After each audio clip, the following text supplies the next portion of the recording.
Muy buenos días. El día de hoy vamos a hablar sobre el diagnóstico multiaxial en el DSM-4. Bueno, lo primero que vamos a hacer es eh, hablar sobre las generalidades de la clasificación y todo esto. Este es mi canal, suscríbanse. Pero bueno, vamos a hablar sobre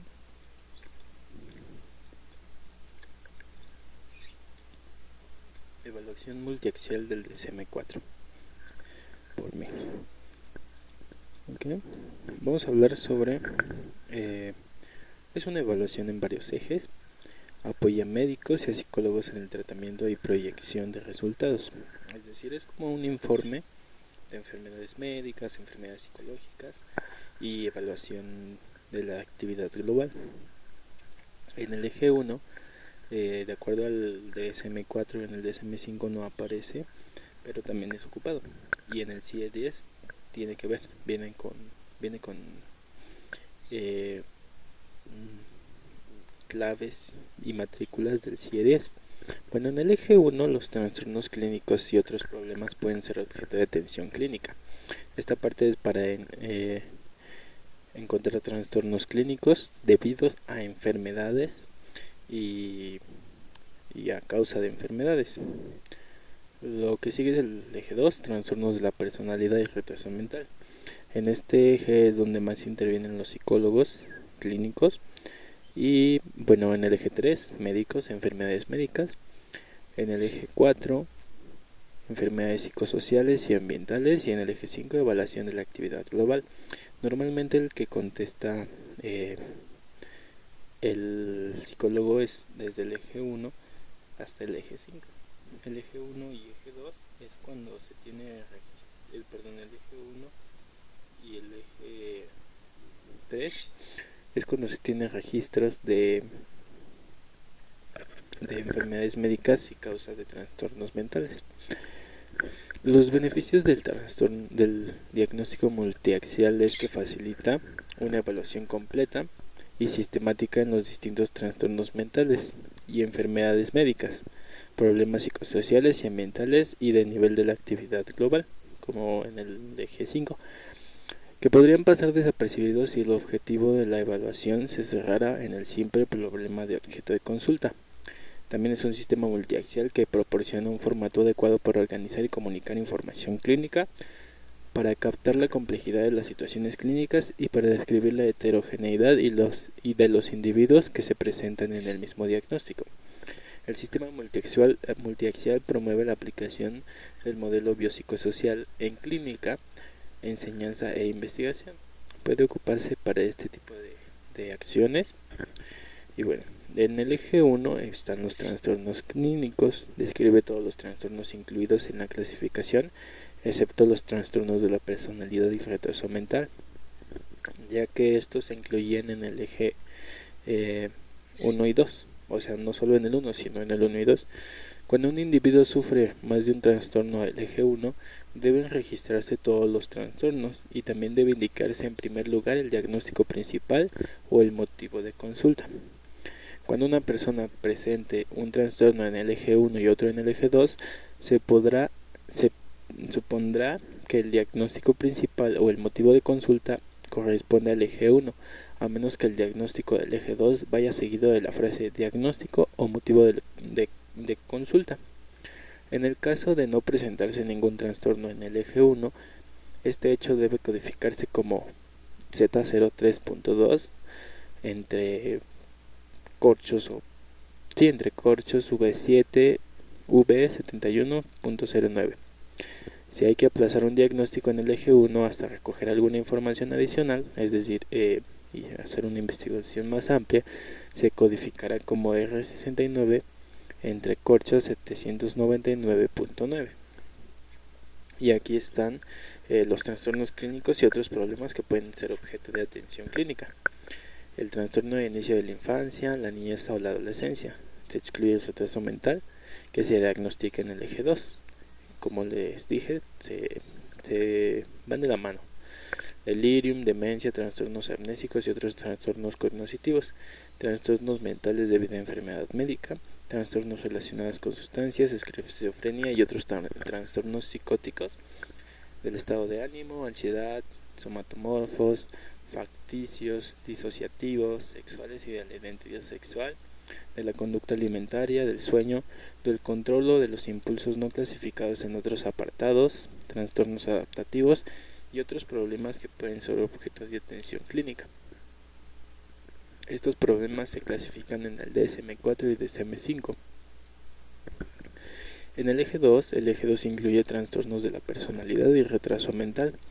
Puede utilizarse para hacer constar mecanismos de defensa y características desadaptativas de la personalidad. Los beneficios es enumerar los trastornos de la personalidad y el retraso mental en un eje separado, para que se asegure que se tomará en consideración la posible presencia del trastorno o de trastornos de la personalidad y retraso mental, anomalías que éstas pudieran pasar desapercibidas cuando se presentara atención directa a trastorno del eje 1 y habitualmente más floridos, o sea, da una caracterización más florida, por así decirlo, y da mayor tipo de información.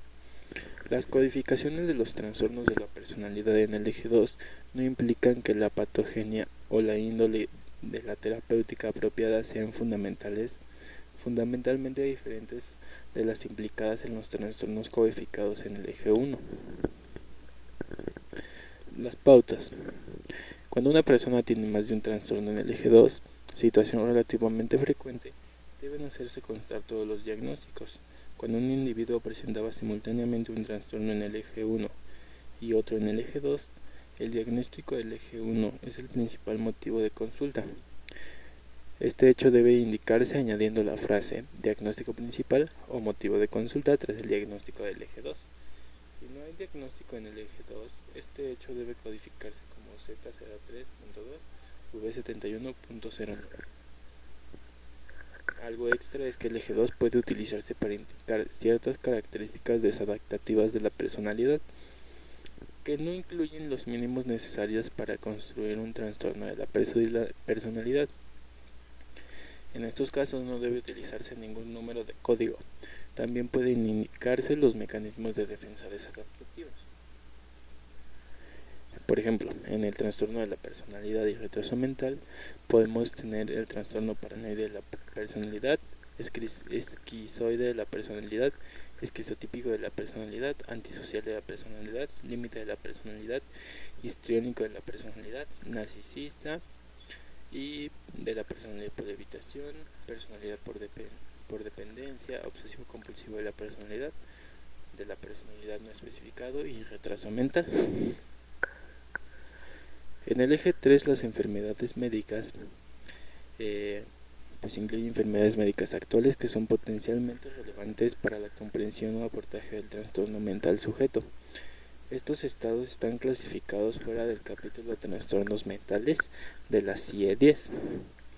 La distinción multiaxial entre trastornos de eje 1, 2 y 3 no implica que existan diferencias fundamentales en su conceptualización, ni que los trastornos mentales dejen tener relación con los factores o procesos fisiológicos o biológicos, ni que las enfermedades médicas no estén relacionadas con factores o procesos comportamentales o psicológicos.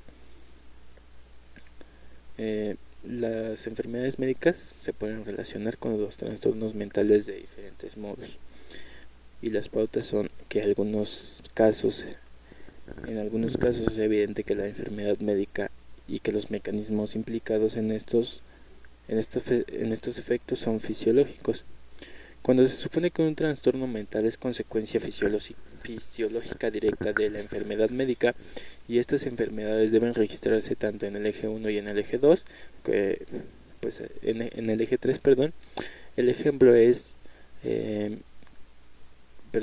hubo un error de dedo, cuando un hipotiroidismo es causa directa de síntomas depresivos, su designación en el eje 1 es F06.32, trastorno del estado de ánimo debido a hipotiroidismo con síntomas depresivos, y se pone en la matrícula 293.83, y se hace constar de nuevo el hipotiroidismo en el eje 3 como 03.9 244.9. Cuando la relación etiológica entre la enfermedad médica y los síntomas mentales de este es insuficientemente probada para garantizar un diagnóstico en el eje 1 de trastorno mental debido a enfermedades médicas, debe codificarse en el eje 1 en el trastorno mental apropiado. Por ejemplo, trastorno depresivo mayor, y la enfermedad médica solo se codifica en el eje 3. Hay otros casos en los que puede registrarse las enfermedades médicas en el eje 3 a causa de su importancia para la comprensión general o el tratamiento del sujeto afecto del trastorno mental. Un trastorno del eje 1 puede ser una relación psicológica con una enfermedad médica del eje 3, las famosas somatizaciones o enfermedades psicosomáticas. El ejemplo es la presencia de un trastorno adaptativo con estado de ánimo depresivo como relación al diagnóstico de carcinoma de mama. También algunas enfermedades médicas podrían no estar relacionadas directamente con el trastorno mental, pero pueden tener implicaciones importantes para su pronóstico o tratamiento. Es decir, que vamos a considerar que pueden influir otros trastornos mentales en el tratamiento. Un ejemplo es el diagnóstico en el eje 1, que es F32.9, trastorno depresivo mayor 296.2, y en el eje 3 es 149.9, arritmia 427.9. La elección de la farmacoterapia está influida por la enfermedad médica. O cuando una persona con diabetes mellitus ingresa a un hospital por una exacerbación de la esquizofrenia, debe ser controlada la administración de insulina. Es decir, cuando hay la influencia de otro tipo de enfermedad que tiene que ver, o más bien que puede influir con un trastorno, se tienen que clasificar también. Pero eso es más para médicos que están en contacto con psicólogos que trabajan en conjunto. Cuando una persona tiene más de un diagnóstico clínicamente relevante en el eje 3, deben hacerse constar todos ellos. Si no hay ningún trastorno en el eje 3, este hecho debe indicarse anotando eje 3, ninguno. Si hay diagnóstico en el eje 3, a la espera de recoger alguna información adicional, este se indicará anotando eje 3 aplazado. Como podríamos decir, si hace falta, si hace falta información, vamos a ponerlo aplazado hasta que se investigue. Si no hay ninguno, pues se pone ninguno, y si no, pues se anota con la matrícula. Las enfermedades del eje 3 son enfermedades médicas, y como les mencionaba, este es con el código del CIE-10, que es de más psiquiátrico. El DSM-4 es trastornos mentales a la parte psicológica, también a la parte médica, pero más a la parte psicológica. Algunas enfermedades infecciosas o parasitarias, y ahí vienen los códigos: neoplasias, enfermedades de la sangre, hematopoyéticos o alguna enfermedad inmunitaria, endocrinas, nutriciones metabólicas del sistema nervioso, del ojo y sus anejos, el oído y de las apófisis mastoides, sistema circulatorio, sistema respiratorio, aparato digestivo, la piel y tejido celular subcutáneo, del sistema musculoesquelético y del tejido conectivo, del sistema genitourinario, el embarazo, parto y puerperio, patología perinatal, malformaciones, deformaciones, anomalías cromosómicas congénitas, síntomas, signos y hallazgos clínicos de laboratorio no clasificados en un apartado, heridas, envenenamiento, otros procesos de causa externa, morbilidad, mortalidad de causa externa, factores que influyen en el estado de salud y el contacto con los centros sanitarios. Esas son las clasificaciones que entran en el eje 3. En el eje 4 vienen los problemas psicosociales y ambientales. Ahí se registran los problemas psicosociales y ambientales que pueden afectar el diagnóstico, tratamiento y pronóstico de los trastornos mentales en el eje 1 y 2. Un problema psicosocial y ambiental puede ser un acontecimiento vital negativo, una dificultad y deficiencia ambiental, un estrés familiar o interpersonal, una insuficiencia en el apoyo social y los recursos naturales, u otro problema relacionado con el contexto en que se han desarrollado alteraciones experimentadas por una persona. Los denominados estresantes positivos, como una promoción laboral, se debe anotar si es problema o conducen a él. Por ejemplo, la dificultad para adaptarse a una situación nueva, como un empleado nuevo, siendo que tú, considerando que tú seas el empleado, o una actividad nueva en la cual tú te estés entrando, por ejemplo, ir al gym, te adaptas a la situación, actividad laboral de presión, que podría ser que tomes horas extras o alguna cosa así. Eso puede ser un factor. Los problemas psicosociales también pueden aparecer como consecuencia de una psicopatología. Eso es algo no tan común, pero sí tiene que ver el ambiente también en este tipo de cosas. El trabajo del clínico en este caso es tomar nota de los problemas psicosociales y ambientales múltiples y que juzgue los relevantes, preguntar, hacer una entrevista y poder tomar las acciones relevantes. El clínico solo puede hacer constar aquellos problemas psicosociales que hayan estado presentes durante el año anterior a la elevación actual. El clínico debe decidir el registro de problemas psicosociales y ambientales aparecidos antes del año anterior, si han contribuido claramente en un trastorno mental o si han constituido en un objetivo terapéutico. Por ejemplo, las experiencias previas de combate conducentes a un trastorno por estrés postraumático. En la práctica, la mayor parte de los problemas psicosociales y ambientales se indicarán en el eje 4. No obstante, cuando un problema psicosocial constituye el centro de la atención clínica, se hará constar en el eje 1 con un código derivado del apartado otros problemas que pueden ser objeto de atención clínica. El clínico debe identificar las categorías relevantes de problemas psicosociales y ambientales e identificar los factores específicos implicados en ellos.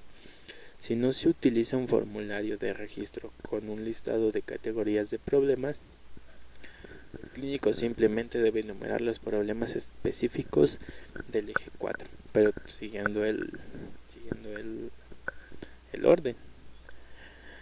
Los problemas pueden ser relativos a un grupo primario de apoyo, por ejemplo, el fallecimiento de un miembro de la familia, problemas de salud en la familia, perturbación familiar por separación, divorcio o abandono, cambio de hogar, nuevo matrimonio de uno de los padres, abuso sexual o físico, sobreprotección de los padres, abandono del niño, disciplina inadecuada, conflictos con los hermanos, nacimiento de un hermano.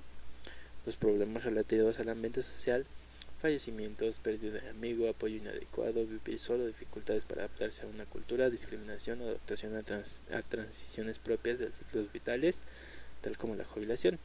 Problemas relativos a la enseñanza, por ejemplo, analfabetismo, problemas académicos, conflictos con el profesor o con los compañeros de clase o ambientes escolares inadecuados. Es por eso que se han implementado muchísimas escuelas cristianas, escuelas Montessori, apoyo especial, programas de apoyo, por ejemplo, en Universidad de Insurgentes.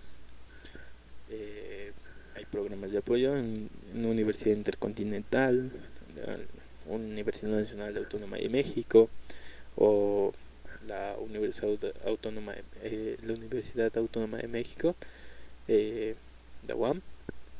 Todos estos tienen programas para personas que tienen adecuaciones a la enseñanza.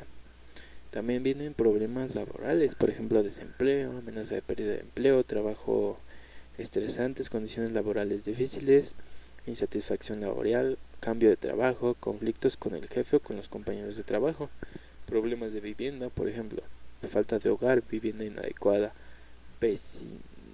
vecindad insaludable, conflictos con los vecinos o propietarios. Y los problemas económicos, por ejemplo, la pobreza extrema, economía insuficiente, ayudas socioeconómicas insuficientes. Esto es muy común en México, la mayoría de estos conflictos, porque normalmente las jubilaciones son muy tempranas y normalmente también hay una pobreza pobreza extrema. También el siguiente: problemas de acceso a los servicios de asistencia sanitaria, por ejemplo, médicos inadecuados, transportes de los servicios, faltan transportes de servicios de asistencia, seguro médico inadecuado, que eso es bastante común aquí en México. Los problemas relativos a la interacción con el sistema legal y del crimen. Otra cosa, la corrupción está fuertísima. Aquí sí puede ser un problema. Los arrestos, encarcelamientos, juicios, víctimas de actos criminales, todo ese tipo de cosas tienen que ver y también pueden ser problemáticas de un trastorno o una psicopatología. Otros problemas psicosociales y ambientales, por ejemplo, la exposición de desastres, guerra u otras hostilidades, conflictos con cuidadores no familiares como consejeros, asistentes sociales, médicos o ausencia de centros de servicios sociales. En el eje 4, los problemas ambientales, pues son los que ya mencioné, solo están numerados como apartados. Y bueno, esos son. Voy a dar 5 segundos para que los vean.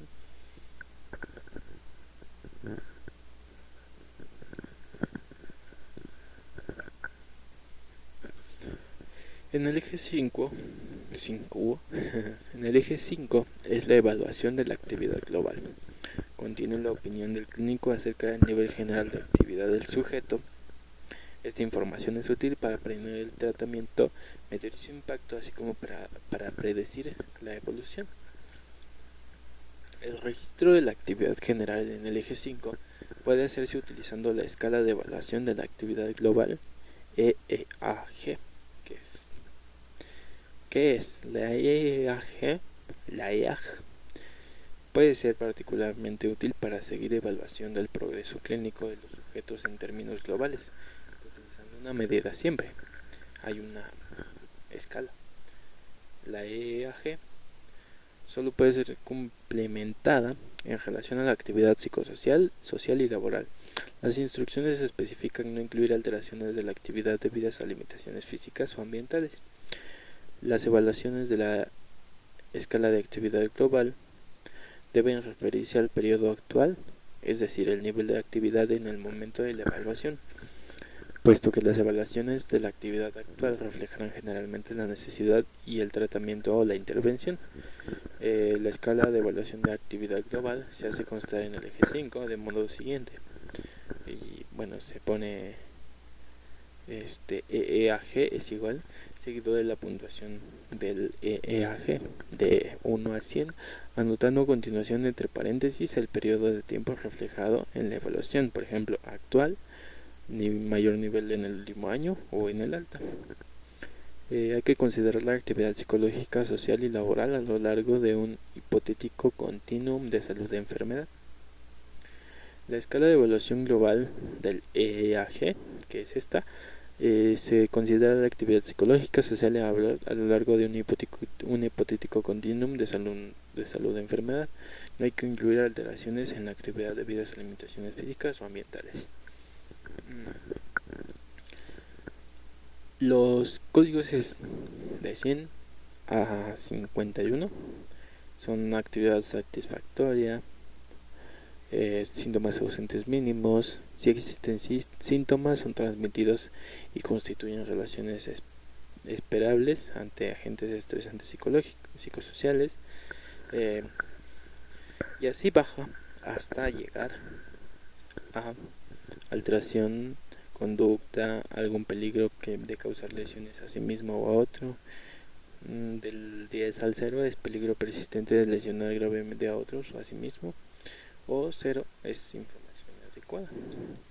Los ejemplos de cómo registrar los resultados de una evaluación multiaxial según el DSM-4 tenemos tres ejemplos, en la cual en el eje 1 ponemos trastorno depresivo mayor, episodio único grave sin síntomas psicológicos, abuso de alcohol. En el eje 2, trastorno de personalidad por dependencia, frecuente uso de la negación. En el eje 3, ninguno. En el eje 4, factores ambientales, amenaza de pérdida de empleo, y el índice de evaluación global es 35 actual. También se hace un informe donde podemos anotar todo eso para justificar por qué 35, 53, 35 son los índices de evaluación de la actividad global. El ejemplo 2 viene completo porque aparecen todos los ejes. El eje 1, trastorno distímico, en el eje trastorno de la lectura también. En el eje 2 se nota que no hay ningún diagnóstico, sin embargo también se marca. En el eje 3, otitis media recurrente. En el eje 4, víctima de abandono infantil. Y en el eje 5 se nota la escala de actividad global, también se muestra actual en el alta. Y en el ejemplo 3, trastorno de estado de ánimo debido a hipotiroidismo con síntomas depresivos. En el eje 2 no hay diagnóstico, características de la personalidad histriónica. En el eje 3, hipotiroidismo. También hay glaucoma crónico. En el eje 4 pues no hay ningún factor social o ambiental. Y en el eje 5 se nota en el ingreso fue de 45 y en la mejoría fue en el alta de 65. El registro de la evaluación multiaxial es así. Se hace en el eje 1, trastornos clínicos, trastornos de la personalidad, códigos de diagnósticos y nombre en el DCM. También hay en el eje 3, enfermedades médicas, de acuerdo al CIE 10 o CIE 9MC.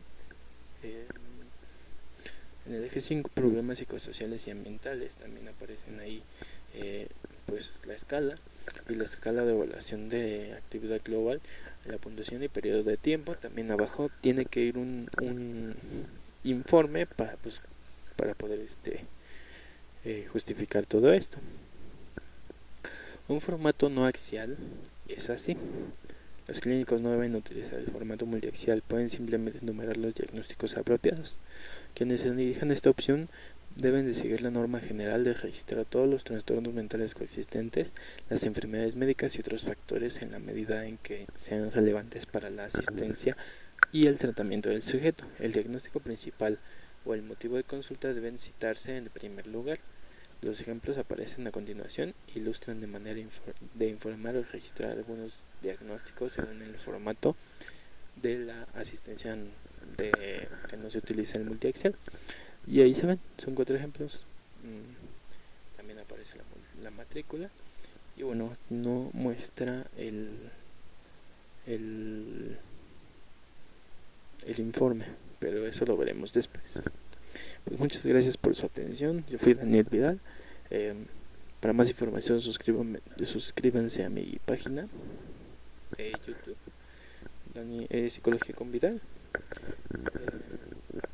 Me agrada dar estos temas. Este tema ni siquiera es de la escuela, pero voy a estar dando características de trastornos mentales y cómo se puede identificar, también cómo se puede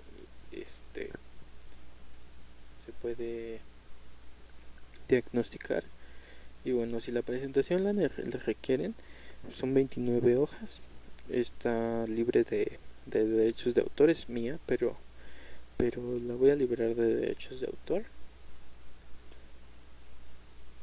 La voy a liberar de derechos de autor y va a quedar libre para quien la quiera. Sin embargo, como no la puedo subir porque no sé todavía cómo, pueden poner su correo electrónico en la parte de abajo y yo, del día en que me la manden, si la puedo mandar ese día o al próximo día, yo la envío. Muchas gracias a todos por escucharme, y gracias a todos por seguirme. Deben de saber que pues no soy tan profesional, trato de mejorar mis prácticas tipo docente para poder aprender y enseñar a la gente, y creo que es un buen inicio. Me gustaría comentarios y muchas gracias. Hasta luego.